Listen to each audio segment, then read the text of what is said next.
अस्सलाम वालेकुम। आज हम ये सूरह कौसर की दूसरी आयत फसल लिली रब्बी का वनहर इसका जायजा लेंगे। ये फसल जो है ये दो हिस्सों पर है। एक तो ये है कि फे ज़बर फा, फे ज़बर फा और स्वाद लाम सल। ये लाम पे जोर दिया जाता है तो ये फसल लाम दो दफा यानी कि लाम पे तशदीद आ गई फसल। और लिरबी जो है वो लाम जेर ली, लाम जेर ली रब, रब में भी बे के ऊपर तशदीद है और काफ ज़बर का।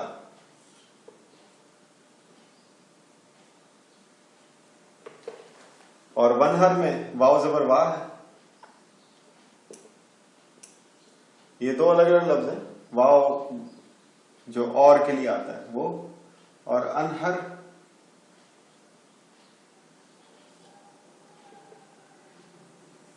अनहर का जो तर्जुमा है वो जब हम वहां जाते हैं तो फिर उसका तर्जुमा करेंगे। अब यहां से शुरू करते हैं। फा का मतलब है फिर।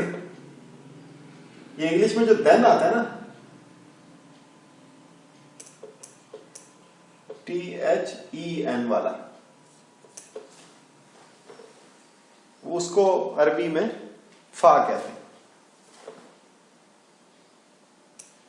फिर पस, लिहाजा, इसके बाद फा, ये फा का लफ्ज इस्तेमाल होता है। सल के दो तर्जुमे मैं आपको बताऊंगा। एक तर्जुमा तो इसका एक वो है कि नमाज कायम करो, नमाज कायम करो यानी सलात कायम करो। इसका एक और भी तर्जुमा है। सल का मतलब है कि राब्ता कायम करो। किसी को कॉल करते हैं ना, ये दुबई में अगर आप जाएं तो वहां पे, या इधर सऊदी में भी, ये जो टेलीकम्युनिकेशन की कंपनी होती है, मोबाइल बनाने वाली कंपनी, मोबाइल ये जो नेटवर्क की कंपनी है, इसको इत्तिसालात कहते हैं। दुबई में जो कंपनी है वो भी इत्तिसालात है। मिस्र में टेलीकम्युनिकेशन की कंपनी है वो भी इत्तिसालात है। जैसे पाकिस्तान में PTCL है तो ये इत्तिसालात है। ये आपने बचपन में पढ़ा होगा मवासलाती निज़ाम। ये मवासलात, इत्तिसालात, इत्तिसाल जब कहते हैं कि कोई दो चीजें जुड़ गई आपस में, उसको कहते हैं इत्तिसाल हो गई। किसी की दीवार अगर आपके घर को लगती है तो उसको अच्छी उर्दू में कहते हैं कि ये इनके घर की दीवार मेरे घर की दीवार से मुत्तसिल है। तो इत्तिसाल, मुत्तसिल, इत्तिसालात, इसका मतलब है जोड़ना, मिलाना, कनेक्शन कायम करना या कनेक्टेड हो जाना। तो इसी तरह नमाज कायम करने के अलावा भी सल का मतलब है वो ये है कि राब्ता कायम करना, या इसको मजीद गौर से कि मुसलसल राब्ता कायम करना।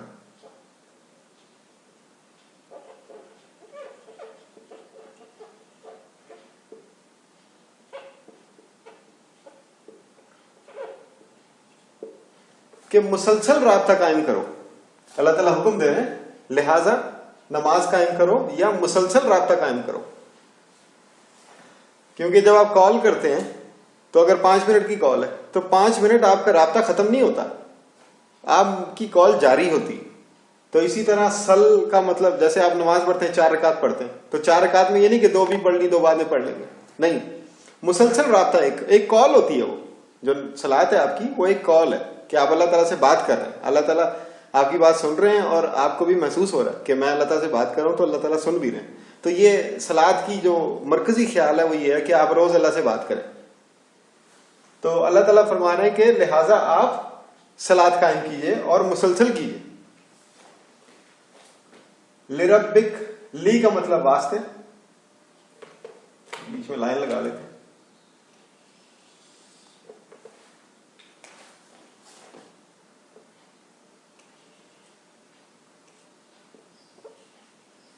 या के लिए, वास्ते या के लिए, ली। रब का मत तर्जुमा रब ही होगा। काफ जबर का एंड पे आ गया, जैसे हम सूरह फातिहा पढ़ रहे थे तो उसमें काफ जबर का आया था इया का, तो का मतलब तू या तुझे, जो आखिर में काफ जबर का आ रहा है। वास्ते रब तेरा, यू के लिए काफ जबर का एंड में आता है, तो योर के लिए भी काफ जबर का आएगा, तेरा। वा का मतलब और। अनहर, अनहर जो है ये दो लफ्ज हैं, एक तो नहर होता है, वो हम उर्दू में भी इस्तेमाल करते हैं, अरबी का लफ्ज है वो, उसका मतलब जारी करना।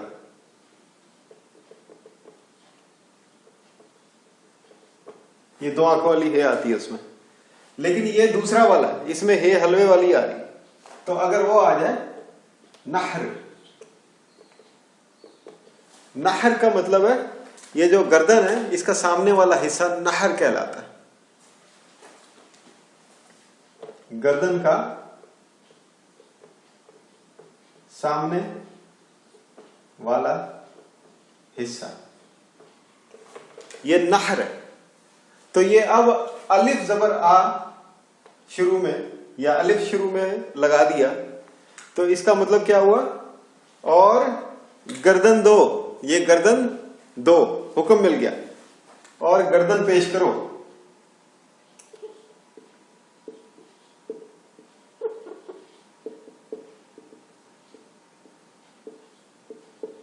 अब आप इसका बा मुहावरा तर्जुमा वो देख लें कि ये गर्दन पेश करो क्या है, और ये यानी ये नाउज़ुबिल्लाह अल्लाह ताला ये नहीं फरमा रहे कि आप अपनी गर्दन पेश करें, मतलब ये कि ये नहर जो है ये कुर्बानी के लिए आता है, क्योंकि हम जब भी कोई जानवर कुर्बान करते हैं तो उसको सामने से उसकी गर्दन काटते हैं, पीछे से कभी कोई नहीं काटता। पीछे से अगर आप काटेंगे तो वो खिलाफ हो जाएगा, वो नहर नहीं कहलाएगा। नहर ये होता है कि सामने से, आप देखें ऊंट को जब नेजे से भी अगर वो करते हैं ज़िबा, उसको जब कुर्बानी करते हैं तो नेजा उसके सामने, उसकी गर्दन में सामने की तरफ या साइड की तरफ, तो ये सामने वाला हिस्सा इसे नहर कहते हैं। इसका तर्जुमा जो है वो बामुहावरा तर्जुमा ये होगा, पस सलात कायम कर, सलात कायम करता रह। कुछ तर्जुमा करने वालों ने यह भी तर्जुमा किया कि मुसलसल सलात कायम करता रहे, यानी कि बीच में गैप नहीं देना, यानी फजर, फजर के बाद जोहर, जोहर के बाद असर, ये नहीं कि चलो आज असर नहीं पढ़ते, ऐसा नहीं, यानी एक मुतवातिर सलात कायम करता रहे, वास्ते अपने रब के,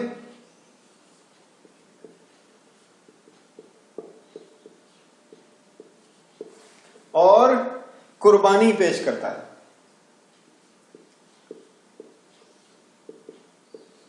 कुर्बानी पेश करता रह, यानी ये एक अल्लाह ताला ने एक सिस्टम दे दिया, एक प्रोटोकॉल दे दिया। ये गुज़िश्ता आयत में कि हमने आपको कौसर अता किया, इन्ना आतैना कल कौसर, तो अब उस कौसर के अता होने के लिए, उसकी हिफाजत के लिए, उसको ज्यादा से बेहतर तरीके से इस्तेमाल करने के लिए, अपने लिए और अपनी उम्मत के लिए अल्लाह ताला नबी करीम सल्लल्लाहु अलैहि वसल्लम को हुक्म दे रहे हैं कि आप उस कौसर को अपने लिए और अपनी उम्मत के लिए अच्छे तरीके से इस्तेमाल करने के लिए, अपनी उम्मत को उन नेमतों में शामिल करने के लिए आप खुद मुतवातिर सलात कायम करें और अपने रब के हुजूर कुर्बानी पेश करते रहें। तो वो कुर्बानी जो है वो अनहर, तो आप इसमें गौर करें कि नबी करीम सल्लल्लाहु अलैहि वसल्लम को जो अल्लाह ताला ने प्रोग्राम दिया, वही प्रोग्राम आगे हमारे अंदर भी ट्रांसफर हो रहा है, यानी हमें भी 5 वक्त की सलात कायम करने का हुक्म है, और साहिब इस्तिताअत हमें जबरदस्ती नहीं किया, अगर पैसे हैं तो اگر صاحب استطاعت ہیں اور کسی پہ آپ کے قرض نہیں ہے، جو شرائط ہیں اس کی قربانی کی، تو آپ بھی یعنی ہم مسلمان بھی بطور امت کے ہم بھی گردن، جانور کی گردن پیش کرتے ہیں. حضرت ابراہیم نے اپنے بیٹے کی گردن پیش کی تھی، وہ اللہ تعالیٰ نے قبول فرما لی، تو اس کے بعد سنت ابراہیمی میں جو ہے ہم جانور کی گردن پیش کرتے ہیں. آپ سوچیں کہ یہ بھی ایک غور کا پوائنٹ ہے کہ اللہ تعالیٰ اگر وہ دمبا نہ بھیجتے جنت سے، تو پھر قربانی کا مطلب یہی ہوتا کہ اپنی یا اپنے بیٹے کی گردن پیش کرو، وہ جسے بلی بھی کہتے ہیں. تو وہ ایسا نہیں ہے. اسلام نے یہ ہمارے لیے آسانی کر دی کہ ہمیں ایک طریقہ پورا دے دیا کہ آپ نے یہ فلاں فلاں جانور ہیں، ان میں سے کسی کی گردن پیش کرنی، اور اس کا صلات اور قربانی جو ہے وہ حفاظت کرتی ہے ان کثیر نعمتوں کی جو نبی کریم صلی اللہ علیہ وسلم کے صدقے ہمارے تک پہنچ رہی ہیں. تو یہ ایک آپ کو غور و فکر کا ایک یہ بھی پوائنٹ مل گیا. تو ہم انشاءاللہ اگلی ویڈیو میں اس سے آگے جو آخری آیت ہے اِنَّ شَانِئَکَ هُوَ الْأَبْتَرُ، اس پہ غور کریں گے، اس کا ترجمہ کر کے اس پہ غور کریں گے. شکریہ.